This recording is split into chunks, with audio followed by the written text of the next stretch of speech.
اچھا حماد ہمارے ساتھ موجود ہیں, اس سے پہلے بھی یہ یہاں تشریف لائے ہیں اور یہ بہت ہی عمدہ کام کرتے ہیں. انہوں نے اپنے نام سے ایک فاؤنڈیشن حماد فاؤنڈیشن کے نام سے بنا رکھی ہے اور یہ سبسڈائزڈ فروٹ اور باقی اشیاء رمضان المبارک میں اپنے کیمپس لگا کے لوگوں میں تقسیم کرتے ہیں. رائٹ. بدقسمتی سے گزشتہ سے پیوستہ یعنی پرسوں بالکل ان کا جو یہاں یعنی سستا فروٹ یہ لوگوں کو دے رہے تھے, آپ اندازہ کیجئے کہ لوگ اتنی مشکلات میں ہیں, اتنی پرابلم میں ہیں کہ انہوں نے دھاوا بول دیا اس پہ, اور وہ فوٹیجز بھی شاید یہیں کراچی میں, جی کراچی میں آپ کی نظر سے گزری ہوگی. اتنا زیادہ منظر جب آپ دیکھیں گے تو پھر ہم بات کریں گے. اور پھر یہ کیوں ہے, اسے کیسے ٹھیک کیا جا سکتا ہے, یہ ذرا پیکیج آپ کو دکھاتے ہیں کہ حماد فاؤنڈیشن پہلے کس طرح سے تقسیم کر رہی تھی فروٹ, اور پھر بدقسمتی سے جو پرسوں واقعہ پیش آیا اس کے مناظر کیا تھے.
حماد, آپ 100 روپے کلو میں چکن دے رہے تھے جی, سبسڈائز ایک طرح سے, تاکہ کسی کی عزت نفس بھی مجروح نہ ہو اور الٹیمیٹلی ان کو چیزیں بھی مل جائیں. فروٹ کس طرح سے آپ دے رہے تھے؟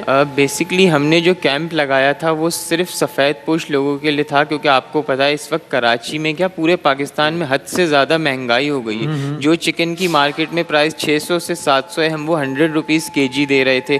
جس روٹی کی مارکیٹ ویلیو 25 روپے ہے, ہم وہ 5 روپے کی دے رہے تھے. لائف تندور سے فریش تندور تھا.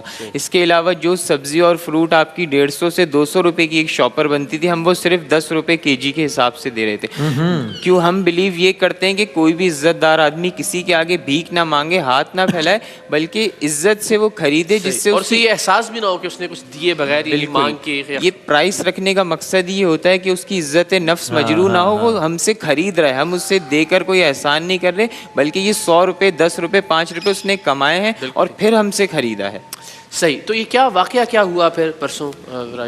واقعہ یہ ہوا ہے کہ ہم اپنے سٹال پر ہی موجود تھے, اور اتفاق سے اس وقت میں سٹال پہ موجود نہیں تھا, کیونکہ جب میں وہاں آیا ہوں تو مجھے جانے کی اندر جگہ نہیں ملی. ہزاروں لوگوں کا ایک جتھا وہاں پہ موجود تھا, اور جب تک کچھ ہوا نہیں تھا میرے سامنے ہی میں دیکھتا گیا کہ کچھ جتھے آئے, ایک وائلنٹ موب آیا جن کے کچھ لوگوں کے ہاتھ میں ڈنڈے بھی تھے. انہوں نے ڈائریکٹ آ کر ہمارے سٹال پر حملہ کیا ہے, اور نہ صرف ہمارے لوگوں کو مارا ہے, ہماری ساری چیزیں چوری کر دیں. اس کے علاوہ جو وہاں آس پاس لوگ کھڑے تھے, سفید پوش لوگ جو واقعی مستحق تھے, انہیں بھی انہوں نے ٹارگٹ کیا ہے. اور یہ پھر سامان لے گئے, وہ سب سامان تو لے گئے, سامان تو چلیں وہ لے گئے, ہم نے دینا ہی تھا, ہمارا مقصد تھا, وہ لے گئے. لیکن جو کھانے کی اور بے حرمتی ہوئی ہے, ابھی آپ نے فوٹیجز میں دیکھی ہے, لوگوں نے چوری کیا ہے. اور یہاں کہنے کی بات یہی, جتنے بھی لوگ آئے تھے وہ سارے روزے دار تھے.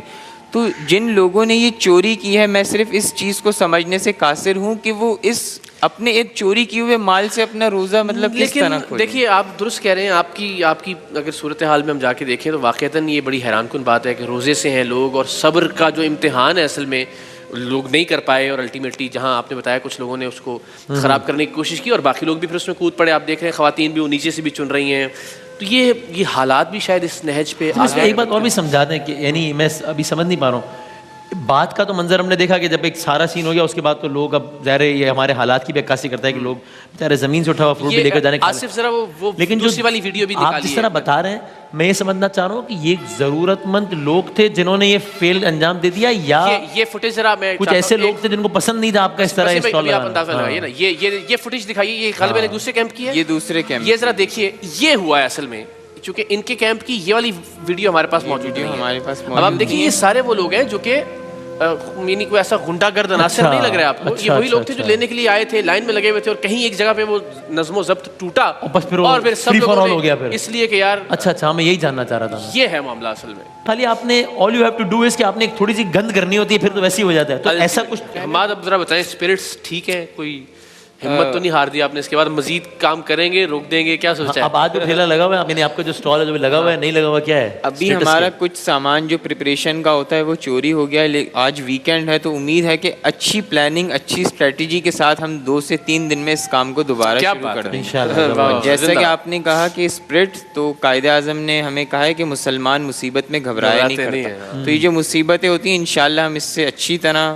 بالکل اس کو فیس کریں گے, اور اچھی پلاننگ, اچھی تیاری اور بڑے پیمانے پہ اس پروجیکٹ کو ہم اللہ تعالیٰ آپ کو اور ہمت اور استقامت. آپ کے لیے بھی بہت ساری دعائیں, اور آپ کی ہمت کو, جذبے کو سلام ہے کہ ایک ظاہر بہت دل ٹوٹ جاتا ہے انسان کے ایسے کسی واقعے کے بعد, بہت ڈاؤن ہو جاتا ہے, لیکن آپ نے ہمت نہیں ہاری. ہم سب آپ کے ساتھ ہیں انشاءاللہ. اللہ نے چاہا تو اللہ تعالیٰ اور حوصلہ عطا کرے آپ کو, اور بہت ساری دعا آپ کے لیے پروردگار آپ کو جزا عطا کرے. بہت ساری دعائیں, اللہ تعالیٰ آپ کو کامیاب کرے, بہت حفاظت فرمائے, اور ان کی حوصلہ افزائی کے لیے بھرپور تالیاں بھی بجا دیجیے کہ جس جوان مردی سے سب کام کر رہے ہیں. وقفے کے بعد دوبارہ حاضر ہوتے ہیں انشاءاللہ.